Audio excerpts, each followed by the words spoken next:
यसु मसीह दे जिंदा ते जलाली नां च तुहाडे सारिਆਂ ਦੀ सलामती होए। खुदावंद दी शुक्रगुजारी करने आ कि सानू बारहा कई मरतबा मौके दिंदा है कि असी खिदमत गुजारी च वधीए, ਉਹਦੇ ਨਾਂ ਨੂੰ ਜਲਾਲ ਦਈਏ, ਉਹਦੀ ਸਤਾਇਸ਼ ਕਰੀਏ ਔਰ ਉਹ ਸਾਡੇ ਕੰਮਾਂ ਦੇ ਸਬਬ ਦੇ ਨਾਲ ਅਸੀਂ ਦੁਨੀਆ 'ਚ ਪਹਿਚਾਨੇ ਜਾਂਦੇ ਹਾਂ ਕਿ ਹਾਂ ਇਹ ਉਸ ਦਰਖਤ ਦਾ ਫਲ ਹੈ ਜਿਹਦੇ ਵਿੱਚੋਂ ਜ਼ਿੰਦਗੀ ਜਾਰੀ ਹੁੰਦੀ ਹੈ। ਸੋ ਖੁਦਾਵੰਦ ਤੁਹਾਨੂੰ ਬਰਕਤ ਦੇਵੇ। ਅਸੀਂ ਪਿਛਲੇ ਪ੍ਰੋਗਰਾਮ 'ਚ ਸਿੱਖਿਆ ਕਿ ਸਾਊਦ ਕੀ ਹੈ, ਯਿਸੂ ਮਸੀਹ ਦਾ ਉਠਾਇਆ ਜਾਣਾ ਕੀ ਹੈ ਔਰ ਅੱਜ ਅਸੀਂ ਸਿੱਖਾਂਗੇ ਕਿ ਸਾਊਦੇ ਅਲ ਮਸੀਹ ਦੀ ਅਹਿਮੀਅਤ ਕੀ ਹੈ। ਉਹਦੇ ਯਿਸੂ ਮਸੀਹ ਜਦੋਂ ਅਸਮਾਨ 'ਤੇ ਟੁਰ ਗਏ ਸਾਊਦ ਕਰਕੇ ਤੇ ਉਹਨਾਂ ਨੇ ਜਾ ਕੇ ਸਾਡੇ ਲਈ ਉੱਥੇ ਕਿਹੜੇ ਕਿਹੜੇ ਕੰਮ ਕੀਤੇ। ਕੀ ਅੱਜ ਵੀ ਉਹ ਬਰਕਤ ਜਾਰੀ ਨੇ? ਕਿ ਅੱਜ ਵੀ ਮਸੀਹ ਸਾਡੇ ਲਈ ਸ਼ਫਾਇਤ ਕਰ ਰਿਹਾ? ਅੱਜ ਵੀ ਖੁਦਾਵੰਦ ਸਾਡੇ ਲਈ ਫਿਕਰਮੰਦ ਹੈ? ਇਹਨਾਂ ਸਾਰੀਆਂ ਗੱਲਾਂ ਨੂੰ ਅਸੀਂ ਸਿੱਖਾਂਗੇ। ਸਾਡੇ ਨਾਲ ਡਾਕਟਰ ਬਿਸ਼ਪ ਲਿਆਜ਼ ਜੋਸਫ ਸਾਹਿਬ ਨੇ, ਇਹਨਾਂ ਦੇ ਨਾਲ ਮਿਲ ਕੇ ਅਸੀਂ ਇਹਨਾਂ ਸਾਰੀਆਂ ਗੱਲਾਂ ਨੂੰ ਸਿੱਖਦੇ ਹਾਂ। ਸਰ ਇੱਕ ਵਾਰੀ ਫੇਰ ਵੈਲਕਮ, ਖੁਸ਼ ਆਮਦੀਦ ਕਹਿੰਦੇ ਹਾਂ। ਪਿਛਲੇ ਪ੍ਰੋਗਰਾਮ 'ਚ ਅਸਾਂ ਸਿੱਖਿਆ ਕਿ ਸਾਊਦ ਹੈ ਕੀ ਔਰ ਇਸ ਪ੍ਰੋਗਰਾਮ 'ਚ ਅਸੀਂ ਸਿੱਖਣਾ ਚਾਹੁੰਦੇ ਹਾਂ ਕਿ ਸਾਊਦ ਦੀ ਅਹਿਮੀਅਤ ਕੀ ਹੈ ਜਾਂ ਯਿਸੂ ਮਸੀਹ ਅਸਮਾਨ 'ਤੇ ਚਲੇ ਗਏ ਅਤੇ ਉੱਥੇ ਜਾ ਕੇ ਸਾਡੇ ਲਈ ਉਹਨਾਂ ਕੀ ਕੀ ਕੀਤਾ। ਅਸੀਂ ਜਦੋਂ ਅਸੀਂ ਸਾਊਦ ਦੀ ਅਹਿਮੀਅਤ ਦੇ ਬਾਰੇ 'ਚ ਸਿੱਖਦੇ ਹਾਂ ਤੇ ਸਾਊਦ ਦੀ ਅਹਿਮੀਅਤ ਇਹ ਵੇ ਔਰ ਇਹ ਤਮਾਮ ਇਮਾਨਦਾਰਾਂ ਤਮਾਮ ਮਸੀਹਾਂ ਲਈ ਹੈ ਔਰ ਉਹਦੀ ਅਹਿਮੀਅਤ ਇਹ ਵੇ ਕਿ ਯਿਸੂ ਮੌਤ ਔਰ ਕਬਰ 'ਤੇ ਫਤਹ ਪਾ ਕੇ ਮੁਰਦਿਆਂ 'ਚ ਜ਼ਿੰਦਾ ਹੋ ਕੇ ਆਸਮਾਨ 'ਤੇ ਗਿਆ ਔਰ ਉਹ ਅਬਦੁੱਲਾਬਾਦ ਜ਼ਿੰਦਾ ਰਹੇਗਾ। ਯਾਨੀ ਇਹ ਸਭ ਤੋਂ ਵੱਡੀ ਅਹਿਮੀਅਤ ਹੈ ਕਿ ਉਹ ਜ਼ਿੰਦਾ ਵੇ ਤੇ ਜ਼ਿੰਦਾ ਰਹੇਗਾ ਔਰ ਹਮੇਸ਼ਾ ਆਪਣੇ ਲੋਕਾਂ ਲਈ ਉਹ ਆਸਮਾਨ ਤੋਂ ਆਪਣੀ ਬਰਕਤਾਂ ਔਰ ਆਪਣਾ ਫਜ਼ਲ ਜਾਰੀ ਰੱਖੇਗਾ। ਆਮੀਨ ਆਮੀਨ। ਇਹ ਸਾਊਦ ਦੀ ਅਹਿਮੀਅਤ ਹੈ। ਮਤਲਬ ਜਿਹੜੀ ਗੱਲ ਅਸੀਂ ਸਿੱਖਣਾ ਚਾਹੁੰਦੇ ਹਾਂ ਉਹ ਇਹ ਵੇ ਕਿ ਅੱਜ ਵੀ ਉਹ ਬਰਕਤ ਕੀ ਜਾਰੀ ਨੇ? ਯਕੀਨਨ ਉਹ ਸਾਰੀਆਂ ਬਰਕਤਾਂ ਜਾਰੀ ਨੇ ਔਰ ਜਦੋਂ ਅਸੀਂ ਖੁਦਾ ਦੇ ਕਲਾਮ ਮੁਕੱਦਸ 'ਚ ਯੋਹੰਨਾ ਦੀ ਇੰਜੀਲ 16ਵਾਂ ਬਾਬ ਔਰ ਉਹਦੀ 7ਵੀਂ ਆਇਤ ਪੜ੍ਹਨੇ ਆ। ਖੁਦਾ ਦੀ ਕਲਾਮ ਮੁਕੱਦਸ 'ਚ ਯੋਹੰਨਾ ਰਸੂਲ ਦੀ ਇੰਜੀਲ 16ਵਾਂ ਬਾਬ ਤੇ 7ਵੀਂ ਆਇਤ 'ਚ ਇੰਜ ਲਿਖਿਆ, ਲੇਕਿਨ ਮੈਂ ਤੁਹਾਨੂੰ ਇਹ ਸੱਚ ਕਹਿਣਾ ਕਿ ਮੇਰਾ ਜਾਣਾ ਤੁਹਾਡੇ ਲਈ ਫਾਇਦਾਮੰਦ ਹੈ। ਫਾਇਦਾਮੰਦ ਹੈ ਇਹਦਾ ਮਤਲਬ ਹੈ ਕਿ ਉਹਦਾ ਆਸਮਾਨ 'ਤੇ ਜਾਣਾ ਸਾਡੇ ਲਈ ਫਾਇਦਾਮੰਦ ਤੇ ਅਗਰ ਫਾਇਦਾਮੰਦ ਹੈ ਤੇ ਸਾਡੇ ਲਈ ਉਹਦਾ ਆਸਮਾਨ 'ਤੇ ਜਾਣਾ ਬੜਾ ਅਹਿਮ ਹੈ। ਔਰ ਕਲਾਮ ਮੁਕੱਦਸ 'ਚ ਇੱਥੇ ਹੀ ਅਸੀਂ ਪੜ੍ਹਨੇ ਹਾਂ ਯੋਹੰਨਾ ਦੀ ਇੰਜੀਲ 16ਵਾਂ ਬਾਬ 7ਵੀਂ ਆਇਤ, ਲੇਕਿਨ ਮੈਂ ਤੁਹਾਨੂੰ ਸੱਚ ਕਹਿਣਾ ਵਾਂ ਮੇਰਾ ਜਾਣਾ ਤੁਹਾਡੇ ਲਈ ਫਾਇਦਾਮੰਦ ਹੈ ਕਿਉਂਕਿ ਅਗਰ ਮੈਂ ਨਾ ਜਾਵਾਂ ਤੇ ਉਹ ਮਦਦਗਾਰ ਤੁਹਾਡੇ ਕੋਲ ਨਹੀਂ ਆਵੇਗਾ, ਲੇਕਿਨ ਅਗਰ ਜਾਵਾਂਗਾ ਤੇ ਉਹਨੂੰ ਤੁਹਾਡੇ ਕੋਲ ਕੱਲ ਦਵਾਂਗਾ। ਅੱਛਾ, ਸਭ ਤੋਂ ਵੱਡਾ ਫਾਇਦਾ ਇਹ ਵੇ ਕਿ ਮਸੀਹ ਆਸਮਾਨ 'ਤੇ ਗਿਆ, ਫਿਰ 10ਵੇਂ ਦਿਨ ਉਹਦੇ ਆਸਮਾਨ 'ਤੇ ਜਾਣ ਦੇ 10ਵੇਂ ਦਿਨ ਹੀ ਬਾਈਬਲ ਦੱਸਦੀ ਹੈ ਰੂਹ ਅਲ ਕੁਦਸ ਦਾ ਨਜ਼ੂਲ ਹੋਇਆ। ਤੇ ਇਹਦਾ ਮਤਲਬ ਹੈ ਕਿ ਉਹਦਾ ਜਾਣਾ ਸਾਡੇ ਲਈ ਬਾਇਸੇ ਬਰਕਤ ਹੈ ਕਿਉਂਕਿ ਰੂਹ ਅਲ ਕੁਦਸ ਦੇ ਨਜ਼ੂਲ ਨਾਲ ਸਾਡੀ ਜ਼ਿੰਦਗੀ 'ਚ ਕਸਰਤ ਨਾਲ ਫਤਹਮੰਦੀ, ਬਰਕਤ ਔਰ ਉਸ ਮਾਮੂਰੀ ਦੇ ਨਾਲ ਅਸੀਂ ਬਾਬਰਕਤ ਜ਼ਿੰਦਗੀ ਇਸ ਦੁਨੀਆ 'ਚ ਗੁਜ਼ਾਰਦੇ ਹਾਂ। ਜੇ ਜਿਸ ਤਰ੍ਹਾਂ ਮਸੀਹ ਫਤਹ ਦੇ ਨਾਲ ਇਬਲੀਸ ਔਰ ਉਹਦੇ ਮਨਸੂਬਿਆਂ 'ਤੇ ਫਤਹ ਪਾਈ ਤੇ ਪਾਕ ਰੂਹ ਦੀ ਕੁਵਤ ਨਾਲ, ਯਾਨੀ ਕੁਵਤ ਦਾ ਲਿਬਾਸ ਹੈ ਤੇ ਪਾਕ ਰੂਹ ਦੀ ਕੁਵਤ ਨਾਲ ਅਸੀਂ ਵੀ ਫਤਹ ਹਾਸਲ ਕਰਨੇ ਆ। ਤੇ ਸਭ ਤੋਂ ਵੱਡੀ ਅਹਿਮੀਅਤ ਇਹ ਵੇ ਕਿ ਮਸੀਹ ਦੇ ਜਾਨ ਨਾਲ ਉਹਦੀ ਅਹਿਮੀਅਤ ਇਹ ਵੇ ਕਿ ਉਹਨੇ ਰੂਹ ਅਲ ਕੁਦਸ ਘੱਲਿਆ ਔਰ ਜਿਹੜਾ ਸਾਡਾ ਮਦਦਗਾਰ ਹੈ। ਤੇ ਇਹਦਾ ਮਤਲਬ ਹੈ ਕਿ ਅਸੀਂ ਬੇਯਾਰੋ ਮਦਦਗਾਰ ਨਹੀਂ ਰਹੇ, ਮਸੀਹ ਦੇ ਜਾਨ ਨਾਲ ਹੀ ਸਾਨੂੰ ਮਦਦਗਾਰ ਮਿਲਿਆ। ਪਰ ਇਹ ਮਦਦਗਾਰ ਉਂਝ ਦਾ ਨਹੀਂ ਜਿਵੇਂ ਆਦਮ ਨੂੰ ਮਦਦਗਾਰ ਮਿਲਿਆ, ਹਵਾ ਉਹਦੀ ਮਦਦਗਾਰ ਸੀ ਲੇਕਿਨ ਉਹ ਮਦਦਗਾਰ ਉਹਨੂੰ ਗੁਨਾਹ ਵਿੱਚ ਲੈ ਗਿਆ ਔਰ ਖੁਦਾ ਤੋਂ ਦੂਰ ਹੋ ਗਿਆ ਲੇਕਿਨ ਰੂਹ ਅਲ ਕੁਦਸ ਇਹ ਮਦਦਗਾਰ ਸਾਨੂੰ ਹੋਰ ਖੁਦਾ ਦੇ ਕਰੀਬ ਕਰਦਾ, ਖੁਦਾ ਦੀ ਹਜ਼ੂਰੀ 'ਚ ਲੈ ਕੇ ਆਉਣ ਵਿੱਚ ਸਾਨੂੰ ਪ੍ਰਪੇਅਰ ਕਰਦਾ ਤੇ ਇਸ ਲਈ ਯਿਸੂ ਦਾ ਅਸਮਾਨ ਤੇ ਜਾਣਾ ਸਾਡੇ ਲਈ ਬੜਾ ਅਹਿਮ ਹੈ। ਆਮੀਨ ਆਮੀਨ। ਬੜੇ ਜ਼ਬਰਦਸਤ ਤਰੀਕੇ ਦੇ ਨਾਲ ਯਿਸੂ ਦੀ ਸਾਊਦ ਫਰਮਾਨਾ ਸਾਡੇ ਲਈ ਕਿਵੇਂ ਅਹਿਮ ਹੈ ਇਹ ਬਿਸ਼ਪ ਸਾਹਿਬ ਨੇ ਸਾਨੂੰ ਸਮਝਾਇਆ।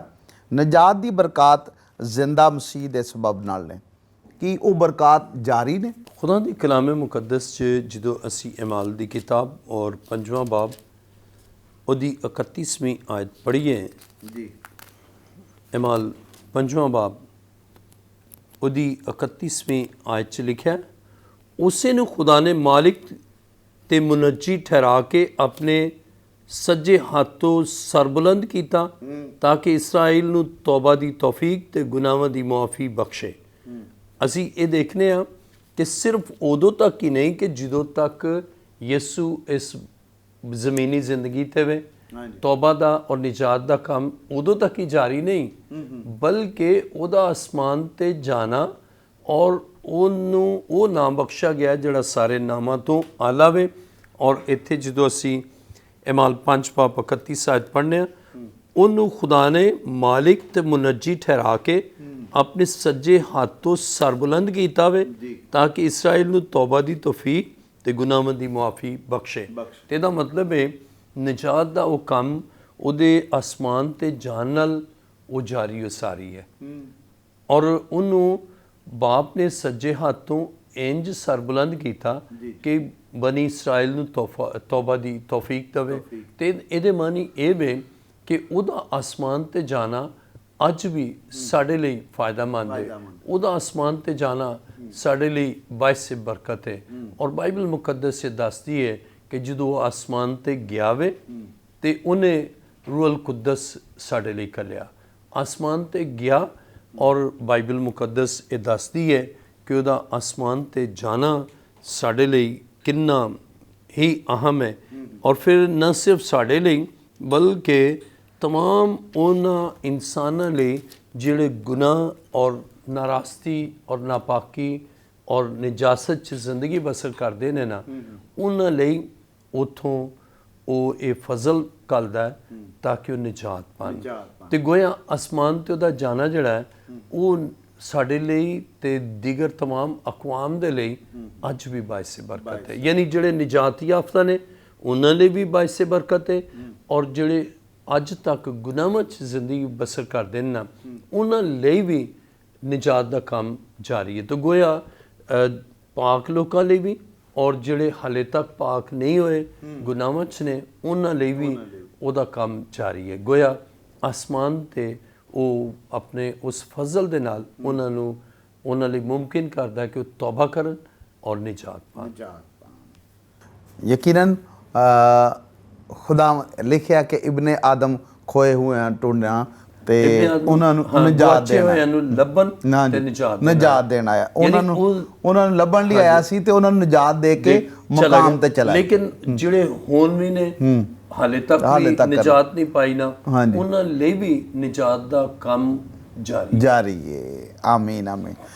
ਰੂਲ ਕੁਸ ਜਿਹੜਾ ਵੇ ਜਦੋਂ ਸਟੀਫਨਸ ਨੂੰ ਨਜ਼ਰ ਆਇਆ, ਰੂਲ ਕੁਸ ਦੇ ਵਿੱਚ ਮਾਮੂਰ ਹੋ ਕੇ ਸਟੀਫਨਸ ਨੇ ਕਿਹੜੀ ਵੇਖਿਆ ਕਿ ਯਿਸੂ ਮਸੀਹ ਕਿੱਥੇ ਕਿਸ ਮੁਕਾਮ ਤੇ ਸੀ ਜਾਂ ਕੀ ਸੀ?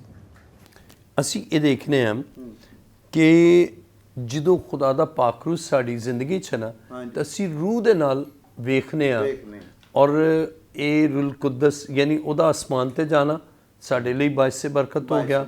ਰੂਲ ਕੁਦਸ ਦਾ ਨਜ਼ੂਲ ਹੋਇਆ ਔਰ ਨਜ਼ੂਲੇ ਰੂਹ ਦੇ ਨਾਲ ਹੀ ਅਸੀਂ ਜ਼ਮੀਨ ਤੇ ਬੈਠੇ ਅਸਮਾਨ ਦੀਆਂ ਗੱਲਾਂ ਜਾਣਨੇ ਵੀ ਆ ਤੇ ਅਸਮਾਨ ਤੇ ਜੋ ਕੁਛ ਹੈ ਉਹਨੂੰ ਦੇਖਨੇ ਵੀ ਆ। ਔਰ ਕਲਾਮੇ ਖੁਦਾ 'ਚ ਜਦੋਂ ਅਸੀਂ ਇਮਾਲ ਦੀ ਕਿਤਾਬ ਇਮਾਲ 7 ਬਾਬ ਔਰ ਉਹਦੀ 55 ਆਇਤ 'ਚ ਲਿਖਿਆ, ਮਗਰ ਉਹਨੇ ਰੂਹ ਅਲ ਕੁਦਸ ਨਾਲ ਮਾਮੂਰ ਹੋ ਕੇ ਅਸਮਾਨ ਦੀ ਤਰਫ ਗੌਰ ਨਾਲ ਨਜ਼ਰ ਕੀਤੀ ਔਰ ਖੁਦਾ ਦਾ ਜਲਾਲ ਤੇ ਯਿਸੂ ਨੂੰ ਖੁਦਾ ਦੀ ਦਾਨੀ ਤਰਫ ਖੜਾ ਵੇਖ ਕੇ ਆਖਿਆ ਕਿ ਵੇਖੋ ਮੈਂ ਅਸਮਾਨ ਨੂੰ ਖੁੱਲਾ ਤੇ ਇਬਨੇ ਆਦਮ ਨੂੰ ਖੁਦਾ ਦੀ ਦਾਨੀ ਤਰਫ ਖਲੋਤਾ ਵੇਖਣਾ ਵਾਂ।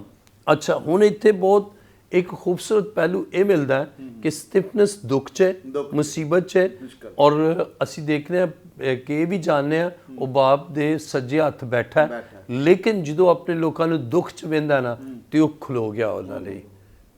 ਔਰ ਜਦੋਂ ਉਹਦੇ ਲੋਕ ਉਹਦੇ ਕੋਲ ਜਾਂਦੇ ਨੇ, ਯਾਨੀ ਕਿ ਸ਼ਹਾਦਤ ਹਾਸਲ ਕਰਦੇ ਨੇ, ਉਹਨਾਂ ਨੂੰ ਰਿਸੀਵ ਕਰਦਾ ਹੈ। ਇਹਦਾ ਮਤਲਬ ਹੈ ਉਹ ਉੱਥੇ ਆਸਮਾਨ ਤੇ ਵੀ ਨਾ ਆਪਣੇ ਲੋਕਾਂ ਤੇ ਆਪਣੀਆਂ ਨਜ਼ਰਾਂ ਰੱਖਦਾ ਹੈ, ਔਰ ਖੁਦਾ ਦੇ ਪਾਕ ਰੂਹ ਦੇ ਵਸੀਲੇ ਨਾਲ ਜ਼ਮੀਨ ਤੇ ਉਹਦੇ ਲੋਕ ਉਹਨੂੰ ਵੇਖਦੇ ਨੇ ਈਮਾਨ ਦੀ ਅੱਖਾਂ ਦੇ ਨਾਲ, ਰੂਲ ਕੁਦਸ ਦੀ ਮਾਮੂਰੀ ਦੇ ਨਾਲ। ਔਰ ਕਿਆ ਹੀ ਵੱਡੀ ਗੱਲ ਹੈ, ਔਰ ਇਹ ਇਸ ਗੱਲ ਦਾ ਸਬੂਤ ਹੈ ਕਿ ਸਾਡਾ ਯਿਸੂ ਜ਼ਿੰਦਾ ਹੈ ਔਰ ਅਬਦੁੱਲਾਬਾਦ ਜ਼ਿੰਦਾ ਹੈ। ਔਰ ਇਹ ਨਹੀਂ ਕਿ ਉਹ ਆਸਮਾਨ ਤੇ ਟੁਰ ਗਿਆ ਤੇ ਸਾਨੂੰ ਭੁੱਲ ਗਿਆ, ਬਲਕਿ ਉਹ ਆਸਮਾਨ ਤੇ ਵੀ ਸਾਨੂੰ ਯਾਦ ਰੱਖਦਾ। ਔਰ ਬਹੁਤ ਸਾਰੇ ਤੁਸੀਂ ਲੋਕ ਵੇਖੇ ਹੋਣਗੇ, ਕਈ ਬਾਹਰ ਦੇ ਮੁਲਕ ਚਲੇ ਜਾਣ ਨਾ, ਉਹ ਖੁਸ਼ਹਾਲ ਹੋ ਜਾਣ ਤੇ ਉਹ ਆਪਣੇ ਭੈਣ ਭਰਾਵਾਂ ਨੂੰ ਭੁੱਲ ਹੀ ਜਾਂਦੇ ਨੇ, ਲੇਕਿਨ ਉਹ ਸਾਨੂੰ ਭੁੱਲਿਆ ਨਹੀਂ। ਉਹ ਅੱਜ ਵੀ ਸਾਨੂੰ ਯਾਦ ਰੱਖਦਾ ਔਰ ਸਾਡੀ ਜ਼ਿੰਦਗੀ ਦੇ ਹਰ ਲਮਹੇ 'ਚ ਸਾਡੇ ਨਾਲ ਹੁੰਦਾ, ਔਰ ਅਸੀਂ ਗਮ 'ਚ, ਦੁੱਖ 'ਚ, ਅਜ਼ੀਅਤ 'ਚ ਉਹਦੇ ਲਈ ਦੁੱਖ ਸਹਿੰਦੇ ਹਾਂ ਤੇ ਉਹ ਖਲੋ ਜਾਂਦਾ ਔਰ ਸਾਨੂੰ ਤਕਵੀਅਤ ਦਿੰਦਾ ਪਾਕ ਰੂਹ ਦੇ ਵਸੀਲੇ ਨਾਲ, ਔਰ ਤਾਜ਼ਗੀ ਬਖਸ਼ਦਾ ਹੈ। ਔਰ ਸਭ ਤੋਂ ਵੱਡੀ ਗੱਲ ਇਹ ਵੇ, ਉਸ ਦੁੱਖ ਨੂੰ ਸਹਿਣ ਵਾਸਤੇ ਸਾਨੂੰ ਕੁਵਤ ਬਖਸ਼ਦਾ। ਤੇ ਇਹਦਾ ਮਤਲਬ ਹੈ ਕਿ ਆਸਮਾਨ ਤੇ ਉਹ ਗਿਆ ਤੇ ਭੁੱਲ ਨਹੀਂ ਗਿਆ ਸਾਨੂੰ, ਬਲਕਿ ਉਹ ਸਾਨੂੰ ਯਾਦ ਰੱਖਦਾ।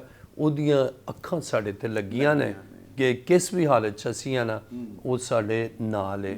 ਤੇ ਇਹਦਾ ਮਤਲਬ ਆਸਮਾਨ ਤੇ ਜਾਣਾ ਸਾਡੇ ਤੋਂ ਬਿਲਕੁਲ ਡਿਸਕਨੈਕਟ ਨਹੀਂ ਹੋ ਗਿਆ, ਬਲਕਿ ਸਾਡੇ ਨਾਲ ਹੈ, ਸਾਡੇ ਗਮ 'ਚ, ਦੁੱਖ 'ਚ ਹਰ ਲਮਹੇ ਸਾਡੇ ਨਾਲ ਹੈ। ਔਰ ਇਸੇ ਲਈ ਯਿਸੂ ਮਸੀਹ ਨੇ ਆਖਿਆ ਸੀ ਮੱਤੀ ਦੀ ਅੰਜੀਲ 28 ਬਾਬ 'ਚ ਜਦੋਂ ਅਸੀਂ ਪੜ੍ਹਨੇ ਆ ਨਾ, ਤੇ ਯਿਸੂ ਮਸੀਹ ਨੇ ਆਖਿਆ ਸੀ ਕਿ ਵੇਖੋ ਮੈਂ ਦੁਨੀਆ ਦੇ ਆਖਰ ਤੱਕ ਹਮੇਸ਼ਾ ਤੁਹਾਡੇ ਨਾਲ ਆ।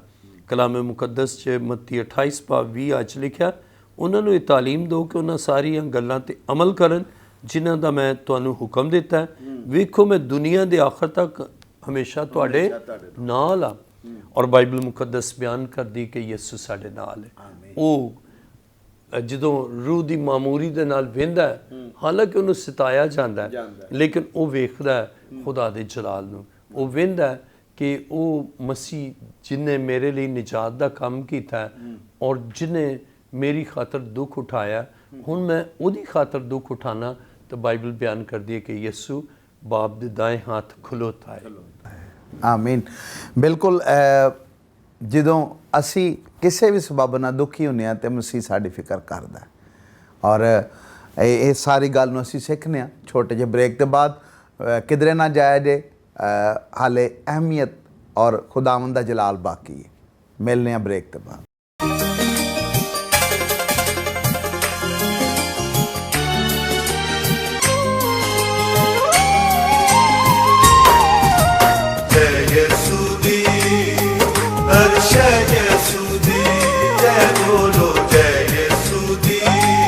ਜੀ ਵੈਲਕਮ ਬੈਕ, ਖੁਸ਼ ਆਮਦੀਦ ਜੀ ਆਇਆਂ ਨੂੰ। ਤੁਹਾਨੂੰ ਖੁਸ਼ ਆਮਦੀਦ ਕਹਿੰਦੇ ਆ। ਅਸੀਂ ਗੱਲ ਸਿੱਖ ਰਹੇ ਹਾਂ ਕਿ ਸਾਊਥ ਦੀ ਅਹਿਮੀਅਤ ਸਾਡੀ ਜ਼ਿੰਦਗੀ 'ਚ ਕੀ ਹੈ ਔਰ ਯਿਸੂ ਮਸੀਹ ਸਾਡੀ ਕਿਸ ਤਰ੍ਹਾਂ ਫਿਕਰ ਕਰਦਾ ਹੈ। ਦੇਖੋ, ਦੁਨੀਆ ਦੇ ਉੱਤੇ ਜਿਹੜਾ ਵੇ ਸਟਿਫਨਸ ਦੁੱਖ ਦੀ ਹਾਲਤ 'ਚ, ਪਰ ਖੁਦਾਵੰਦ ਯਿਸੂ ਜਿਹੜਾ ਉਹ ਤਖਤ ਤੋਂ ਖਲੋ ਗਿਆ ਆਪਣੇ ਲੋਕਾਂ ਲਈ, ਆਪਣੇ ਖਾਦਮਾਂ ਲਈ, ਆਪਣੇ ਖੂਨ ਖਰੀਦਿਆਂ ਲਈ। ਉਹ ਅੱਜ ਵੀ ਫਿਕਰਮੰਦ ਹੈ ਔਰ ਇਸੇ ਫਿਕਰ ਨੂੰ ਲੈ ਕੇ ਉਹ ਸਾਡੇ ਲਈ ਹਮੇਸ਼ਾ ਬਾਪ ਅੱਗੇ ਸ਼ਫਾਇਤ ਕਰਦਾ ਕਿ ਇਹਨਾਂ ਲਈ ਦਰਵਾਜ਼ੇ ਖੋਲ, ਬਰਕਤਾਂ ਜਾਰੀ ਕਰ। ਬਿਸ਼ਪ ਸਾਹਿਬ, ਬੜੇ ਅੱਛੇ ਤਰੀਕੇ ਦੇ ਨਾਲ ਅਸੀਂ ਚੱਲ ਰਹੇ ਹਾਂ ਔਰ ਅਹਿਮੀਅਤ ਨੂੰ ਸਿੱਖਣ ਰਹੇ ਹਾਂ ਕਿ ਮਸੀਹ ਦਾ ਅਸਮਾਨ 'ਤੇ ਜਾਣਾ ਸਾਡੇ ਲਈ ਕਿਸ ਤਰ੍ਹਾਂ ਅਹਿਮ ਹੈ। ਸੋ ਮਸੀਹ ਜਦੋਂ ਅਸਮਾਨ 'ਤੇ ਚਲੇ ਗਏ ਨੇ, ਤੇ ਕੀ ਉਹ ਜ਼ਮਾਨਿਆਂ ਦੇ ਬਾਦਸ਼ਾਹ ਅੱਜ ਵੀ ਆਪਣੇ ਲੋਕਾਂ ਦੀ ਫਿਕਰਮੰਦੀ ਕਰਦੇ ਨੇ? ਅਸੀਂ ਇਹ ਤੇ ਸਿੱਖਿਆ ਸਟਿਫਨਸ ਤੇ ਦੁੱਖ 'ਚ ਕਿ ਉਹ ਇੱਕਦਮ ਖੜਾ ਹੋਇਆ ਉਹਨੂੰ ਨਜ਼ਰ ਆਇਆ। ਬਿਲਕੁਲ ਬਿਲਕੁਲ। ਔਰ ਫਿਰ ਜਦੋਂ ਸੌਲ ਕਲੀਸਿਆ ਨੂੰ ਸਤਾਉਂਦਾ ਤੇ ਯਿਸੂ ਨੇ ਕੀ ਕਿਹਾ? ਉਦੋਂ ਵੀ ਅਸਮਾਨ ਤੇ ਹੀ ਹੈ। ਉਹਨੇ ਕਿਹਾ, ਐ ਸੌਲ ਤੂੰ ਮੈਨੂੰ ਕਿਉਂ ਸਤਾਉਂਦਾ? ਇਹਦਾ ਮਤਲਬ ਹੈ ਜਿਹੜਾ ਉਹਦੇ ਲੋਕਾਂ ਨੂੰ ਸਤਾਉਂਦਾ ਨਾ, ਉਹ ਗੋਇਆ ਮਸੀਹ ਨੂੰ ਇਸਤਾਂਦਾ।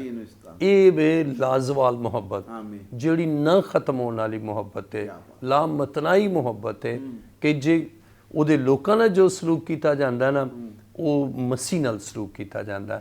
ਤੇ ਇਹ ਨਹੀਂ ਕਿ ਅਸਮਾਨ ਤੇ ਜਿਸ ਤਰ੍ਹਾਂ ਮੈਂ ਪਹਿਲਾਂ ਦੱਸਿਆ ਕਿ ਬਹੁਤ ਸਾਰੇ ਲੋਕ ਜਦੋਂ ਦੂਜੇ ਮੁਲਕ ਚਲੇ ਜਾਣ ਨਾ ਤੇ ਉਹ ਪਿੱਛੇ ਵਾਲਿਆਂ ਨੂੰ ਭੁੱਲ ਜਾਂਦੇ ਨੇ, ਲੇਕਿਨ ਮਸੀਹ ਨਾ ਆਪਣਾ ਵਾਅਦਾ ਭੁੱਲਿਆ ਤੇ ਨਾ ਆਪਣੇ ਲੋਕਾਂ ਨੂੰ ਭੁੱਲਿਆ। ਔਰ ਜਿਹੜੀ ਹੁਣ ਤੁਸੀਂ ਇਹ ਦੱਸ ਰਹੇ ਹੋ ਕਿ ਉਹ ਜ਼ਮਾਨਿਆਂ ਦਾ ਕੀ, ਉਹ ਜ਼ਮਾਨਿਆਂ ਦਾ ਬਾਦਸ਼ਾਹ ਹੈ, ਤੇ ਅਸੀਂ ਖੁਦਾ ਦੇ ਕਲਾਮ ਮੁਕੱਦਸ 'ਚ ਪੜ੍ਹਨੇ ਆ ਇਫਸੀਓਂ ਪਹਿਲਾ ਬਾਬ ਔਰ ਉਹਦੀ 20ਵੀਂ ਆਇਤ। ਇਫਸੀਓਂ ਪਹਿਲਾ ਬਾਬ ਔਰ ਉਹਦੀ 20ਵੀਂ ਆਇਤ 'ਚ ਲਿਖਿਆ ਕਿ ਜਿਹੜੀਆਂ ਉਹਨੇ ਮਸੀਹ 'ਚ ਕੀਤੀਆਂ ਜਦੋਂ ਉਹਨੂੰ ਮੁਰਦਿਆਂ 'ਚੋਂ ਜ਼ਿੰਦਾ ਕਰਕੇ ਆਪਣੀ ਸੱਜੀ ਤਰਫ ਅਸਮਾਨੀ ਮਕਾਮਾਂ 'ਚ ਬਿਠਾਇਆ और हर तरह की हुकूमत और अख्तियार और कुदरत और रियासत और हर एक ना तो ज़्यादा बुलंद किया जिहड़ा ना सिर्फ इस जहान च बल्कि आने वाले जहान च भी लिया जाएगा और सब कुछ उहदे पैरां तले कर दिता और उन्होंने सब चीज़ों का सरदार बना के कलीसिया नूं दे दिता। ये उहदा बदन है और उहदी मामूरी जो हर तरह नाल सब दा मामूर करने वाला है। हुण असीं कलाम मुकद्दस च इत्थे पढ़ने कि बाप दे दानी तरफ आसमानी मकामां च बैठा है और जदों असीं इफसियों पहले बाप दी 21वीं आयत पढ़ने और हर तरह की हुकूमत ते अख्तियार और कुदरत और रियासत और हर एक ना तो बहुत बुलंद कीता जिहड़ा ना सिर्फ इस जहान च बल्कि आने वाले जहान च भी लिया जाएगा। आसमान तो आन तो पहला भी वो बादशाह है, फिर वो इस दुनिया च आया एक बशर की हैसियत नाल, उहदे बाद उन्हें उस बाप के काम नूं पूरा किया और बरमला सलीब ते क्या कि तमाम होया। उहदे बाद असी देखने हैं कलाम मुकद्दस च पढ़ने कि वो मर गया, फिर तीसरे दिन मुर्दियां चों जी उठा और जी उठन के बाद वो बाइबल दसदी कि 40 दिन तक वो इस जमीन ते फिर रहा और 40वें दिन वो जो आसमान ते गया तो वो बाद 10वें दिन उन्हें आसमान तो जान दे 10वें दिन यानी अपने जिंदा होने 50वें दिन रुल कुद्दस नाजल होया उहदे शागिर्दां ते तो कलाम मुकद्दस च लिखा इत्थे असीं पढ़ने इफसियों पहले बाब की 21 आयत और हर तरह की हुकूमत हर तरह की हुकूमत ते अख्तियार और कुदरत और रियासत और हर ना तो बहुत बुलंद कीता। इहदा मतलब है मसीह दा आसमान ते जाना बहुत ना तो बुलंद और हर रियासत हर हुकूमत वो इहदा मतलब है कि वो बादशाहां दा बादशाह है और फिर ज़मानिया का भी बादशाह है, यानी पहला भी वो बादशाह है माजी च भी और फिर आसमान ते जान दे बाद फिर वो बादशाह है और बादशाह रवेगा।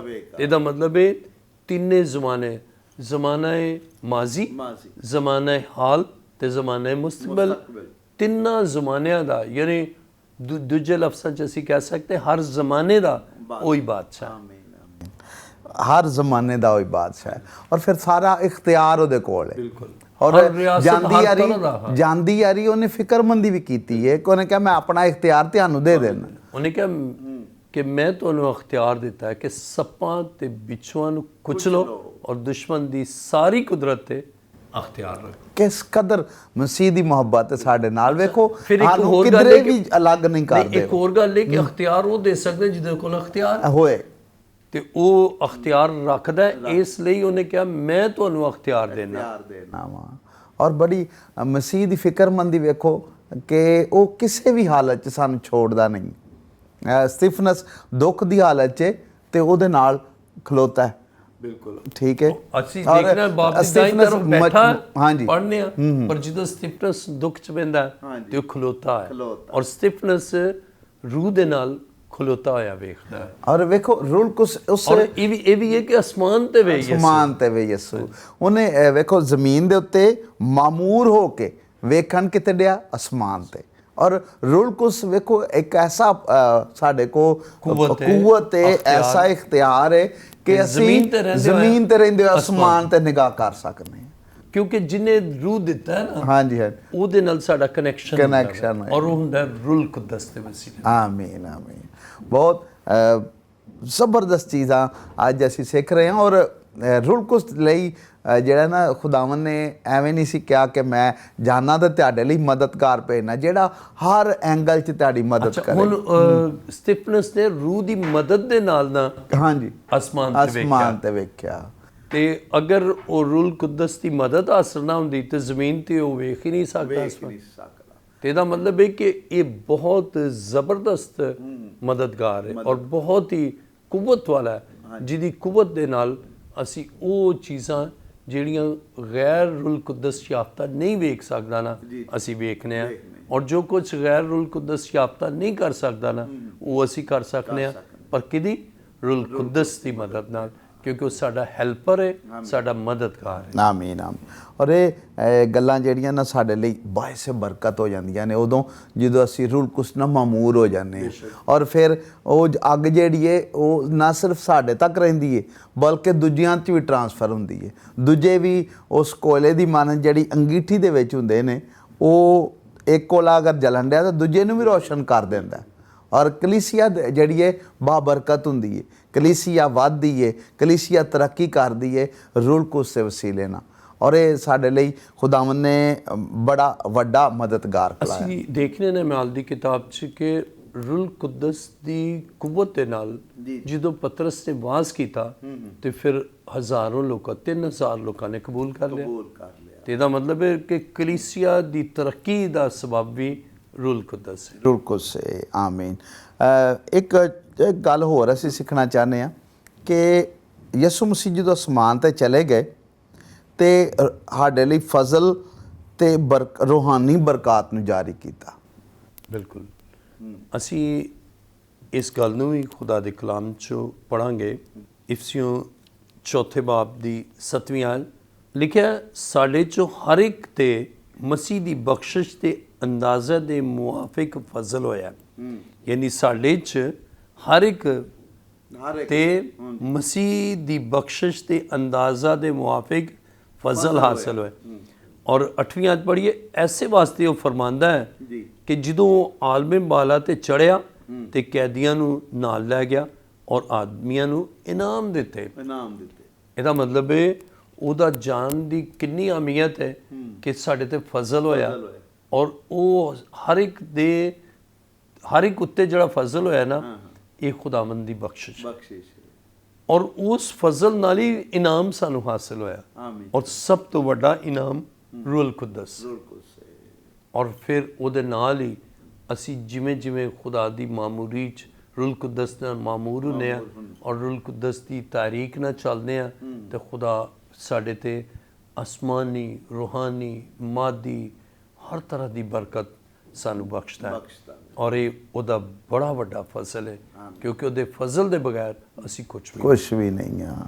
ਬੇਸ਼ੱਕ ਬਰਕਾਤ ਸਾਡੇ ਤੇ ਜਾਰੀ ਹੁੰਦੀਆਂ ਨੇ, ਮਗਰ ਉਦੋਂ ਜਦੋਂ ਅਸੀਂ ਮਸੀਹ ਦੇ ਨਾਲ ਰਹਿੰਦੇ ਹਾਂ, ਮਸੀਹ ਦੇ ਨਾਲ ਪੈਵਸਤ ਰਹਿੰਦੇ ਹਾਂ। ਕਿਉਂਕਿ ਕਲਾਮ ਮੁਕੱਦਸ ਖੁਦ ਕਿਹਾ ਕਿ ਮੇਰੇ ਤੋਂ ਜੁਦਾ ਹੋ ਕੇ ਤੁਸੀਂ ਕੁਝ ਨਹੀਂ ਕਰ ਸਕਦੇ। ਯਾਨੀ ਉਹਦੇ ਤੋਂ ਵੱਖਰੇ ਹੋ ਕੇ ਕੁਝ ਨਹੀਂ ਕਰ ਸਕਦੇ। ਫਿਰ ਖੁਦਾ ਸਾਨੂੰ ਅਲਰਟ ਵੀ ਕਰਦਾ, ਕਹਿੰਦਾ ਕਿ ਹਰ ਅੱਛੀ ਬਖਸ਼ਿਸ਼ ਤੇ ਕਾਮਿਲ ਨਾਮ ਨੂਰਾਂ ਦੇ ਬਾਪ ਦੇ ਕੋਲ। ਤੇ ਜਦੋਂ ਨੂਰਾਂ ਦਾ ਬਾਪ ਅਸੀਂ ਨੂਰ ਹੋਵਾਂਗੇ ਤੇ ਨੂਰਾਂ ਦਾ ਬਾਪ ਸਾਡੇ ਤੇ ਰਹਿਮ ਕਰੇਗਾ। ਇਸ ਲਈ ਜ਼ਰੂਰੀ ਇਹ ਗੱਲ ਹੈ ਕਿ ਅਸੀਂ ਜਦੋਂ ਉਹਦੇ ਵਿੱਚ ਕਾਇਮ ਰਹਿੰਦੇ ਹਾਂ ਫਿਰ ਉਹ ਸਾਡੇ 'ਚ ਕਾਇਮ ਰਹਿੰਦਾ, ਫਿਰ ਉਹ ਸਾਨੂੰ ਬਰਕਤਾਂ ਦਿੰਦਾ। ਔਰ ਇਹੋ ਹੀ ਖੁਦਾ ਦਾ ਸਾਡੇ ਤੇ ਫਜ਼ਲ ਹੈ, ਇਹੋ ਹੀ ਸਾਡੇ ਤੇ ਰਹਿਮ ਹੈ ਉਹਦਾ ਕਿ ਅਸੀਂ ਹਮੇਸ਼ਾ ਮਸੀਹ ਦੀ ਮੁਹੱਬਤ 'ਚ ਕਾਇਮ ਰਹਿੰਦੇ ਹਾਂ। ਸੋ ਈਦ ਸਾਊਦ ਦੀ ਅਹਿਮੀਅਤ ਸਿੱਖੀ। ਔਰ ਮੈਂ ਚਾਹੁੰਦਾ ਕਿ ਤੁਸੀਂ ਅੱਜ ਸਾਡੇ ਨਾਜ਼ਰੀਨ ਲਈ ਇੱਕ ਛੋਟੀ ਜਿਹੀ ਦੁਆ ਵੀ ਕਰੋ ਤਾਂ ਕਿ ਇਹ ਅਹਿਮੀਅਤ ਇਹਨਾਂ ਦੀ ਜ਼ਿੰਦਗੀ 'ਚ ਕਾਇਮ ਹੋ। ਆइए दुआ करिए।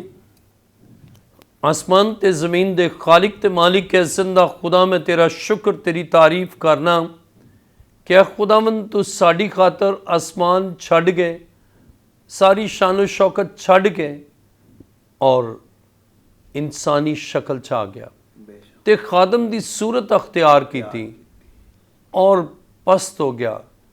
और ए खुदावंद आ यस्सु तेरा शुक्र होए कि तू फर्मा बरदार रहा और मौत बल्कि सलीबी मौत गवारा की थी। और ए खुदावंद तेरा शुक्र होए कि तू साड़ी निजात दे लई सलीबी मौत गवारा की थी। तू मर गया और दफन होया और तीजे दिन अपने कहन दे मुताबिक मुर्दियां चो जी उठया और तू जिंदा है और अब्दुलाबाद जिंदा रहेगा। और ए खुदावंद तेरा शुक्र होवे कि तू आसमान ते साडे लई बरकतां नाज़िल करना है। और इस्तस्ना 28 बाब च असी पढ़ने कि आसमान खुदा दा अच्छा खजाना है, अपने उस खजाने तो तू साडे लई रहमत, बरकत, फजल, मामूरी, दराजी उमर, सलामती और हर तरह की बरकतां नाल सानू नवाजना है।